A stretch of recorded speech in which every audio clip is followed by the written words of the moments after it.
Yeah, so there was mixed emotions, obviously running the half marathon at the end in terms of the result, but I've got to kind of remember how far I've come. Only 18 months ago in the metric, which is my first race back into running, I ran the half marathon in 1:54. 7 months ago as part of the marathon, I ran my half marathon in about 1:46.5, and then only in December, which is what, 5 months ago give or take, I ran a 1:40, which was kind of a max effort run just to try and show my appreciation for my 100 subscribers. So again, in terms of distance travelled, I've come quite a long way in not an awful lot of time, so I've got to kind of take that into consideration in terms of how far I've come.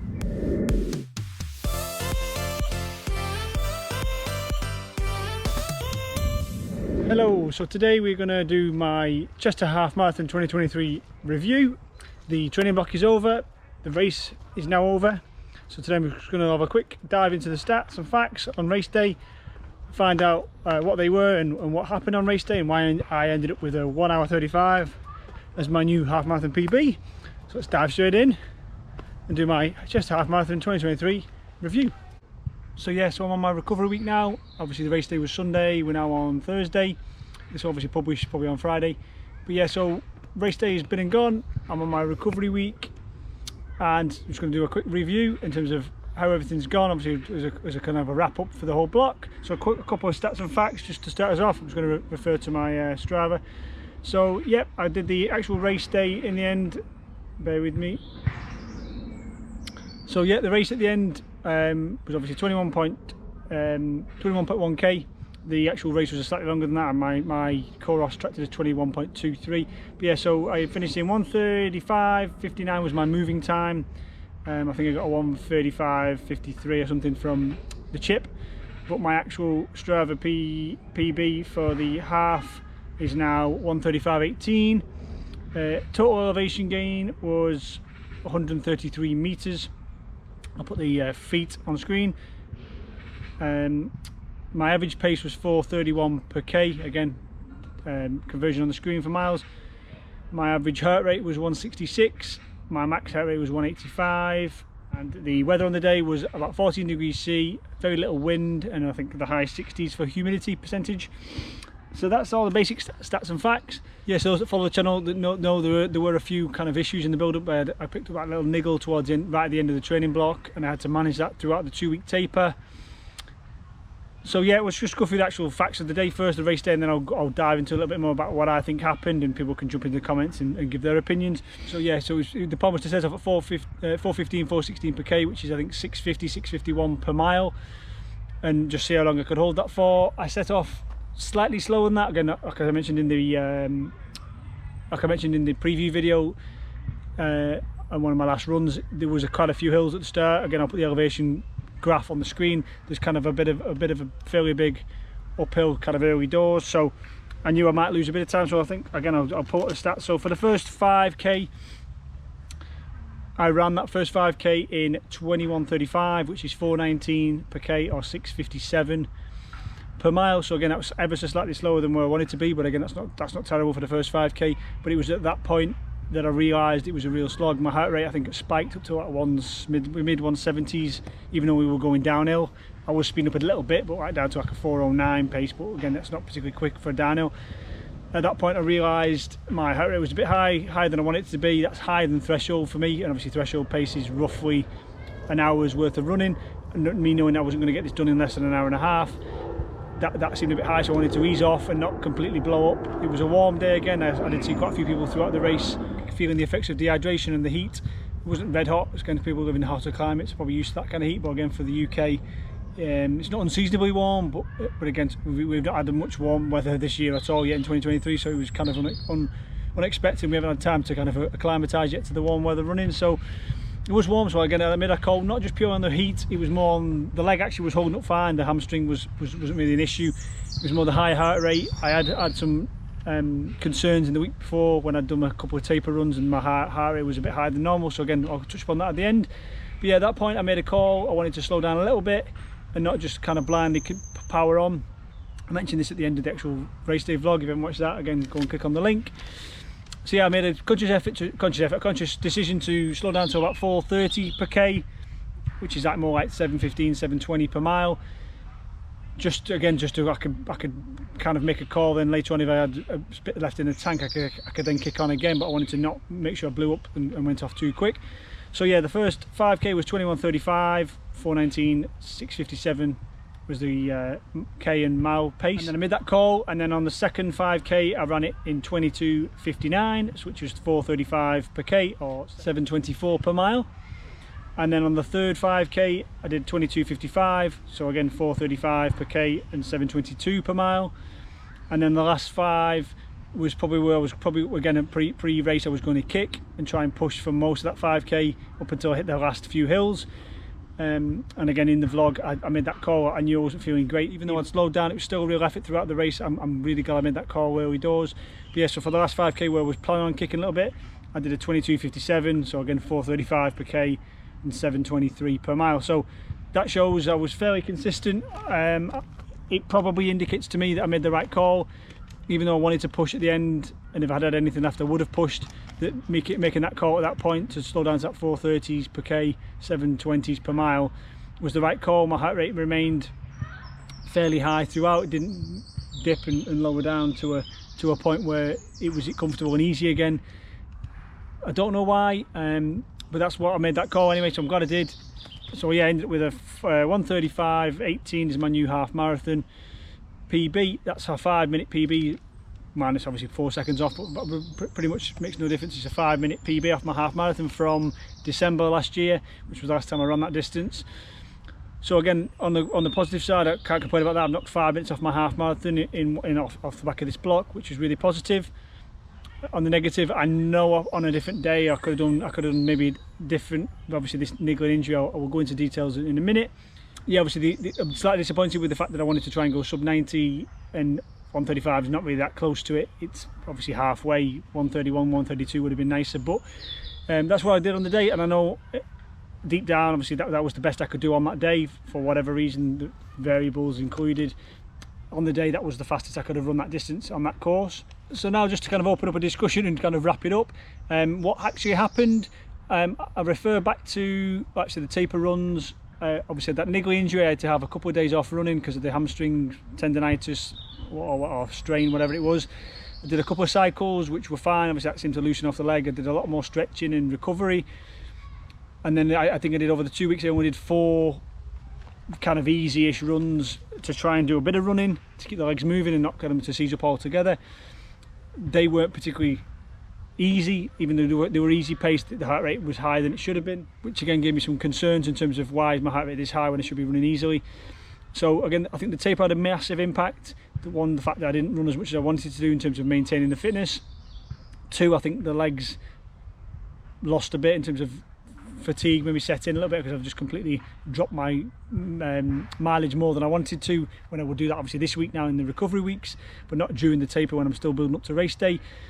The injuries, I think, has had an underlying impact in terms of maybe my body's working to repair that, and again that's why the heart rate's that bit higher. Again, the warmth on the day wasn't particularly impactful, but again it's probably another contributing factor. I'm not great in warm weather. I prefer to run in single-digit Celsius. I seem to perform better in that weather.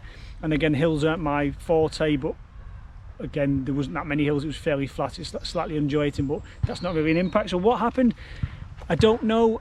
I refer back to probably about 4 weeks before the race. I did a test 20k, which is basically almost exactly the same distance, obviously 1k less. And I did that, and I popped it on the screen. I ran that at just ever so slightly slower pace of 4:35 per k, which is 7:22 per mile, so just only slightly slower than actual race day. And again, that felt really easy up until about 15k. Yeah, that felt comfortable and easy. This was a month before race day, so I still had 3 more weeks of proper training after that, which obviously means I probably got even fitter than that.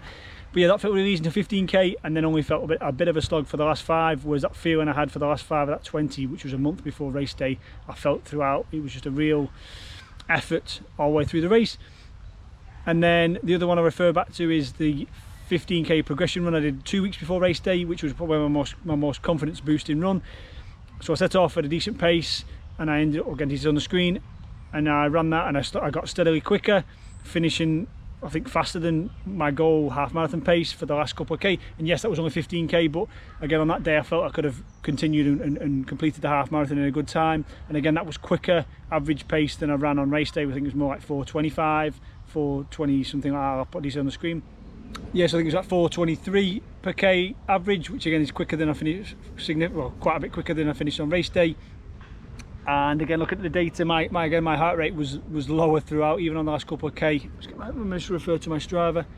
Even on the last couple of K, when I picked it up to 4:16, 4:18, 4:12 per K, so again, kind of goal half marathon pace, my heart rate only kind of rose up to 160, which again, I would have been able to comfortably hold that pace and that heart rate.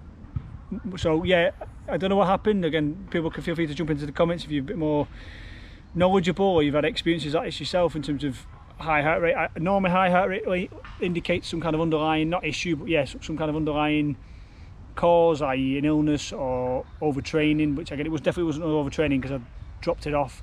Obviously picked up a mild injury, but maybe it was the rebuild of the injury or the recovery from the injury in terms of the body's trying to work to repair the muscle. Again, when I think back to them 2 runs, if I'd ran the race day on either of those 2 days, I think I would have got a slightly better time than I got on race day. But again, this is all part of running. You don't choose the day. The race day is the race day. You turn up on the day and you do the best you can. The injury, could I have prevented it? Possibly, but again, the injury happened on the very last run of the block, on the 57-second run, and it was a nice easy 20K, which was slower than I'd ran some of the same distances earlier in the week and even in earlier weeks. It wasn't a particularly strenuous run. It's not like I went out and did a PB attempt and burnt myself out. It's just happened. So I'm not going to beat myself up too much in terms of could I have prevented it? Possibly, but I didn't do anything to cause it to some extent. The taper, I think, had the biggest issue in terms of, I think I've had a loss of fitness. My watch and the Coros app showed my fitness did dip a little bit. Obviously those 2 weeks, the amount of running and work I should have been doing to maintain fitness wasn't enough. I didn't do enough to maintain a fitness, so I did lost a little bit of fitness, but not enough, I don't think, to put me to where I did on race day. So yeah, it was kind of one of them unknowns, and again, that's probably the beauty of running. It's not easy, there's lots of variables, it's not black and white, but again, I'm pretty happy overall. Yes, I could have done better if the injury hadn't flared up and if buts and maybes, but again, that's life, isn't it, if buts and maybes occur. So yeah, pretty happy overall. 1:35 was the best I could do on the race day. I did do that. Could I have gone any quicker? I don't think I could. I could have closed my eyes and ignored the signs and ploughed on a bit quicker for maybe another 5 or so K. But what would that have achieved? I think I would have blown up even more towards the end. The fact that I was fairly consistent over the rest of the race, I think probably indicates I made the right call early doors. So yeah, so that's everything wrapped up. Yeah, drop in the comments if you've got any kind of opinions on what you think may or not have caused the drop off. Like I said, I think in that test 15K and obviously the 20K, sorry, test 20K and the 15K progression, I was much fitter at those points. Maybe my training led me to peak a little bit too soon, and I peaked, like I said, maybe a couple of weeks before race day, and obviously then the injuries occurred and I've had to then come back down the other side of that crest.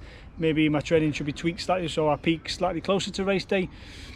Again, I'm still fairly new to this. This is only my 2nd ever proper training block. I did the proper training block last year for my 1st ever marathon. This is my 1st ever training block for a half marathon. The year before that I did my first race after coming back to running, which was the metric marathon, but again I wouldn't really call it a training block. I did a few extra longish runs, but it was by no means was it a proper organised training block. So this is all still new to me. Racing's still fairly new to me. I've still only done like 5 or so races, proper races in my life, so it's all a learning curve still. But yeah, drop in the comments if you've got any opinions in terms of what you think may or may not have occurred. But yeah, so in terms of what's next, I'm on my recovery week now. I've got a recovery week for this week and probably next week. Just do a few little runs to get my legs moving again. Then I've got a bit of a float week for the 3rd week, where I'm going to start looking at doing some runs I've wanted to do in terms of enjoyable runs, maybe a quick 10K, etc., just to see if I can piggyback off the back of this fitness and try and set a new 10K PB. And then I'm going to roll into the next training block, which is another half marathon training block for Cheshire half marathon in September. I won't roll into that too soon again, because I highlighted that this one block now I just did for Chester was probably the longest block I've ever done, a 13-14 week training with a couple of weeks taper on top of that. So it was a good solid long block, and again by about week 11-12 I started to mentally struggle in terms of the constant, not pressure, but yeah, the constant focus on it and the effort required, obviously, to commit and train properly. So I'll plan ahead. I might even tweak it and maybe set it off a little bit later, because I'm obviously at a point now where I'm starting this next block at a much better place than I started that previous block, so I could always delay for a week or two just to enjoy my running and reset myself mentally and physically. But that's what's next. Train for that one. I've got a couple of mini races, minor races in between possibly, but the focus in the next day obviously is another half marathon, and again the focus will be sub 90 if possible. Hopefully if things go a bit more to plan, I should be able to get a lot closer, if not obviously below 90 minutes. That's the ultimate goal for this year. But yeah, that's a wrap it up. I won't talk too much longer. So thank you as always for watching. Thank you for everyone that's watched throughout this training block and supported and commented, and obviously those that follow me on Strava as well. Again, if you don't already, feel free to follow me on Strava. You'll see all my training and my races, etc. on there. As I said, good luck to anyone who's training at the minute, or those that have raced recently. Drop in the comments how you got on, if I'm not already commented on your Strava, etc. But yeah, as always, thank you for watching. I'm on recovery this week. I'm not running today. I'm going to probably do another run tomorrow, and then I'll roll into next week's recovery as well and start to do a few more runs. But yeah, like I said, I'm going to try and enjoy this little reset recovery period now. I was drained a little bit towards the end. Maybe that was another contributing factor. But yeah, I'm going to probably reset myself, and then I'm going to head back into the next training block. So again, feel free to follow along with that. If you're not already subscribed, consider doing so. You get to follow along with my next half marathon training block, see where I start and see where I end up. You can follow that along all through the summer. It's going to be warm weather, hopefully nicer weather, longer days, so I can get some nice longer runs in.